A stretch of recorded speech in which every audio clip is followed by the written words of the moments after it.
Halo sobat semua, selamat datang di channel Riwayat Dwi Pantara. Channel informasi yang mengulas tentang sejarah Indonesia dan Asia Tenggara. Beberapa hari ini masyarakat Tionghoa telah merayakan Tahun Baru Imlek. Tetapi bagaimana suasana Tahun Baru Imlek pada masa lalu, khususnya pada masa VOC? Ternyata perayaan-perayaan itu sangat menguntungkan bagi pemerintah company pada masa itu. Bagaimana itu bisa terjadi? Saksikan video kali ini hingga tuntas.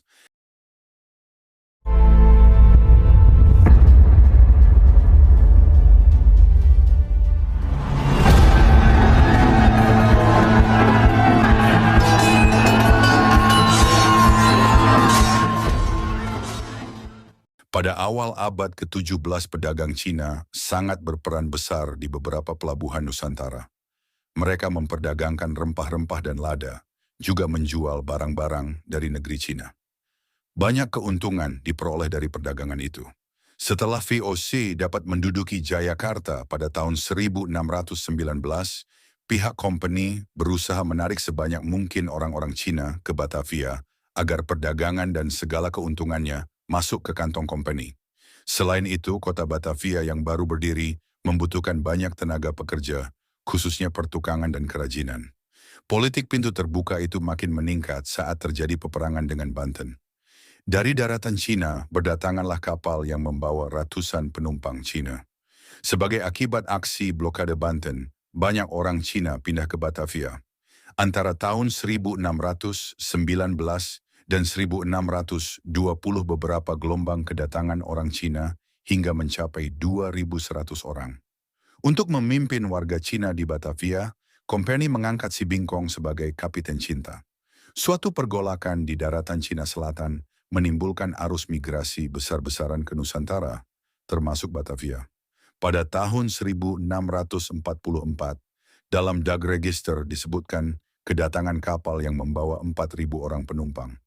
Pada akhir abad ke-17, makin banyak pendatang Cina ke Batavia sehingga DK lakukan pembatasan imigran pada 1690. Tetapi aliran masuk orang-orang Cina masih tetap terjadi karena penyelewengan oleh opsir Cina dan pegawai company. Pada tahun 1696, pemerintah tinggi menerapkan pungutan 15 ringgit bagi setiap penumpang yang tak dikenal. Lalu pada tahun 1706, setiap jung besar yang membawa 100 orang dikenakan biaya 1.000 ringgit dan jung kecil dengan 80 penumpang harus membayar 500 ringgit. Meskipun ada peraturan itu, tetap saja banyak orang Cina datang karena perdagangan dengan Cina sangat menguntungkan. Pada masa pemerintahan Gubernur Jenderal Van Soel, aliran warga Cina dapat dihentikan saat terjadi gejolak harga teh. Tetapi sejak tahun 1723 perdagangan mulai ramai lagi dengan Cina, sehingga migran-migran Cina mulai mengalir lagi. Pada tahun 1719 tercatat penduduk Cina 7.550 orang, dan pada tahun 1739 meningkat menjadi 10.574 orang. Bersamaan dengan arus kedatangan orang Cina di Batavia, mereka turut membawa tradisi dan budayanya di tempat baru. Orang Cina di Batavia terbiasa menggelar aneka upacara, penyembahan, dan penghormatan leluhur di jalan. Sebelum adanya bangunan kelenteng, mereka menggelar kebaktian agama di sejumlah rumah besar milik orang Cina. Sementara pihak gereja di Batavia sangat menentang tradisi warga Cina itu. Mereka menganggap itu penuh dengan takhayul dan berkaitan dengan penyembahan berhala. Pada tahun 1639, kegiatan upacara orang Cina itu semakin bertambah besar yang dilakukan di jalanan tengah kota. Pihak gereja mendesak agar pemerintah melarang berbagai upacara keagamaan orang Cina. Pada tahun 1651 pemerintah memerintahkan untuk memindahkan kelenteng keluar dari gerbang kota selatan dan melarang segala upacara keagamaan mereka di dalam kota. Tetapi peraturan itu tidak mudah diterapkan karena masih banyak orang Cina yang melanggarnya. Pada tahun 1670-an hingga 1680-an upacara keagamaan warga Cina tampaknya sudah dapat diterima masyarakat, bahkan boleh dilakukan di pusat kota. Pemerintah tinggi VOC menghadapi dilema antara tuntutan dari pihak gereja dan ketakutan jika orang-orang Cina meninggalkan Batavia. Pemerintah sendiri masih sangat tergantung dengan peran warga Cina dalam perekonomian. Pemerintah mengambil sejumlah kebijakan untuk mengarahkan kebiasaan warga Cina itu. Sekitar tahun 1640, pemerintah mengumumkan bahwa warga Cina perlu mengambil surat izin ke balai kota setiap kali hendak menggelar sandiwara jalanan. Pada tahun 1641, untuk mendapat surat izin sandiwara harus membayar 2 ringgit. Pada 1659 hingga 1661, diterbitkan 168 surat izin sandiwara dan telah naik menjadi 6 ringgit, bahkan untuk orang Cina kaya raya diminta membayar 10 hingga 12 ringgit untuk sebuah surat izin. Pada awal abad ke-18, pemberian izin untuk pertunjukan sandiwara merupakan pemasukan besar bagi pemerintah. Diperkirakan pemasukannya sekitar 30.000 hingga 40.000 ringgit setiap tahunnya. Pada saat perayaan seperti itu banyak rumah warga Batavia kosong ditinggal, pergi penghuninya dan merupakan sasaran empuk bagi para pencuri. Untuk itu pemerintah menempatkan pihak keamanan untuk berjaga-jaga selama diadakannya sandiwara dan pawai. Seperti pada suatu malam tahun 1653, 2 orang Jawa bernama Tonga dan Wangsa memasuki rumah seorang warga Cina di bagian barat kota. Setelah mendobrak pintu mereka berhasil masuk dan membawa sebuah peti penuh barang berharga. Tetapi para petugas bawahan jaksa kota mengetahuinya, dan mereka dihukum rantai 2 hingga 5 tahun lamanya. Seorang penulis Jerman, Frickius, pada tahun 1680-an bercerita tentang suatu perayaan pernikahan warga Cina. Menurutnya, para wanita dan laki-laki berpawai secara terpisah. Teman dan kerabat kedua mempelai mengarak semua hadiah pernikahan secara beriringan hingga sampai di depan rumah tempat pesta. Di sana sudah ada hiburan sandiwara dengan pemainnya membawa banyak tetabuhan. Jalan dan lantai rumah dihiasi dengan bunga aneka warna. Rombongan pengantin dan para tamu bahkan berlayar mengitari kota melalui parit-parit dengan rambut bebas terurai. Mereka kemudian kembali ke rumah tempat pesta, di mana mereka bersujud di depan patung dewa-dewi dan memberi persembahan serta minta berkah. Para pendeta Belanda melaporkan bahwa pada 1655, hampir setiap hari ada upacara penguburan Cina. Peristiwa itu dipimpin oleh serombongan pendeta Cina yang mengenakan busana dan riasan wajah menyeramkan serta mengayun-ayunkan dupa. Menurut kepercayaan orang Cina, melalui ritual seperti itu, mereka dapat mengusir setan sehingga tidak bisa menerkam jiwa sang mendiang. Selain membawa sesajian, di bagian depan rumah duka diletakkan sejumlah patung yang di depannya dipasang lilin sepanjang hari dan malam untuk mengusir setan, juga roh jahat. Sumber-sumber abad ke-17 sangat jarang memberitakan tentang perayaan Tahun Baru Cina atau Imlek. Kita hanya dapat mengetahui dari sejumlah peraturan dan langkah keamanan yang ditetapkan oleh pemerintah tinggi. Tetapi dari sedikit berita itu dapat diketahui bahwa kehadiran Tahun Baru Imlek selalu disambut meriah. Pada tahun 1668, ketika perayaan Tahun Baru akan dilangsungkan, pemerintah memutuskan untuk melarang penyelenggaraan aneka permainan ketangkasan yang berbahaya di jalan demi menjaga ketertiban dan keamanan umum. Warga Cina terbiasa menyulut sejumlah petasan untuk merayakan Tahun Baru, juga mengarak naga, ular dan harimau terbuat dari kertas.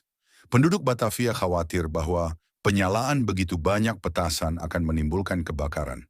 Bahkan, para tokoh warga Cina juga meminta agar pawai jalanan dan petasan dilarang. Pada tahun 1676 seorang penulis Eropa, Walter Scouten, menceritakan tentang tradisi orang-orang Cina saat berada di Batavia. Warga Cina menggelar sandiwara dengan cerita-cerita mengenai sejarah masa lalu dengan menirukan tokoh-tokoh penting kuno. Sandiwara digelar pada hari Tahun Baru Cina dan pada sejumlah hari pesta atau hari libur lainnya, biasanya pada malam hari hingga subuh. Para pemainnya itu memakai topeng, merangkak dan berlompatan di sepanjang jalan di Batavia dengan diiringi aneka bunyi-bunyian. Sementara serombongan pemuda berkeliling ke rumah-rumah untuk minta sumbangan Tahun Baru. Pada tahun 1714, Cornelis de Bruyn menceritakan suatu sandiwara jalanan di Batavia.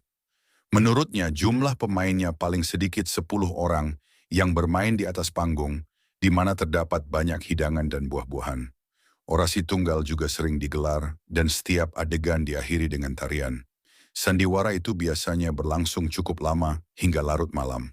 Sekitar tahun 1725, François Valentin menulis bahwa pada saat sebuah jung Cina hendak berangkat berlayar, para pedagang menggelar sandiwara yang biasanya dimainkan oleh anak-anak muda miskin dengan maksud agar pelayaran berlangsung selamat. Sedangkan warga Cina yang kaya dapat menyelenggarakan aneka pawai dan sandiwara yang berlangsung berhari-hari serta ditonton oleh segenap penduduk. Hal ini khususnya berlangsung di gerbang selatan kota yang sekarang dikenal sebagai Glodok. Ketika pesta Tahun Baru Imlek dirayakan di daerah Glodok, sejumlah besar penduduk berbondong-bondong datang untuk menonton. Warga Cina merayakan Tahun Baru secara besar-besaran. Menurut Valentin, ada sejumlah pawai yang mengusung kuda, kapal, kendaraan, ikan, dan lain sebagainya. Semua terbuat dari kertas beraneka warna. Banyak orang Belanda bersama budak-budak mereka menonton pawai yang meriah dan penuh warna itu. Perayaan Tahun Baru merupakan puncak acara dalam budaya Cina Batavia. Para penari wanita memainkan berbagai peran sandiwara dengan berbusana tradisional Cina atau Tartar, dan banyak orang Eropa yang diundang makan oleh warga Cina kaya. Tentang peristiwa ini, William Thorne menulis pada 1815, betapa semua jalan dan lorong di pecinan penuh sesak dengan kereta dan gelombang manusia, baik laki-laki, wanita, dan anak-anak dari berbagai bangsa dan etnis, kelas dan agama, para majikan beserta para pembantunya, para kekasih dan para budak. Mereka menyusuri jalan-jalan yang diterangi obor hingga larut malam. Selama 8 hingga 10 hari, orang Cina melupakan urusan dagang dan bisnis mereka. Setiap rumah orang Cina menjadi ajang pesta, di mana orang Cina kaya menggelar jamuan makan yang mewah dan megah. Tetapi setiap perayaan Tahun Baru dan sandiwara itu mengharuskan orang untuk berhati-hati. Ketika Tahun Baru Imlek tiba, para pencuri akan berkeliaran mencari mangsa. Pada dini hari tanggal 5 Februari 1694, seorang mardiker bernama Benjamin Pieterson, dibantu oleh orang Makassar bernama Mammoth, mencuri sepotong pakaian sutra berwarna biru dari rumah seorang pedagang porselen Cina. Padahal orang Cina itu akan mengenakan pakaian yang paling indah itu pada hari pertama Tahun Baru. Dia sudah menyiapkan busana itu dan meletakkannya di atas sebuah kursi di ruang depan rumah. Karena menurut tradisi Cina, semua pintu harus dibuka pada hari pertama Tahun Baru. Kedua pencuri tadi dengan leluasa bisa mengambil busana itu di kursi ruang depan dan menjualnya kepada seorang Cina lain. Tetapi pada hari itu juga mereka berdua tertangkap lalu dicambuk di belakang balai kota dan warga Mardiker itu dirantai selama 6 tahun. Pada Tahun Baru Imlek itu, warga Cina mengenakan busananya yang paling bagus sambil membawa kemenyan dan aneka sesajian. Mereka pergi ke kelenteng untuk berdoa minta keberuntungan dan untuk mengetahui masa depan mereka. Pengabar Injil Walter Medhurst menulis pada tahun 1827, betapa orang-orang Cina melafalkan bermacam doa di depan patung nenek moyang mereka dan mencoba menerka nasib mereka dari batang-batang kayu yang dikocok dan dilemparkan ke lantai. Bahkan John Stockdale pada tahun 1811 terheran-heran melihat seorang Cina yang nyaris 20 kali mengocok dan melemparkan batang kayu sampai batang-batang tersebut menunjukkan bahwa masa depannya akan penuh keberhasilan. Setiap kali batang-batang itu tidak meramalkan nasib baik, orang Cina itu akan membenturkan kepalanya ke lantai.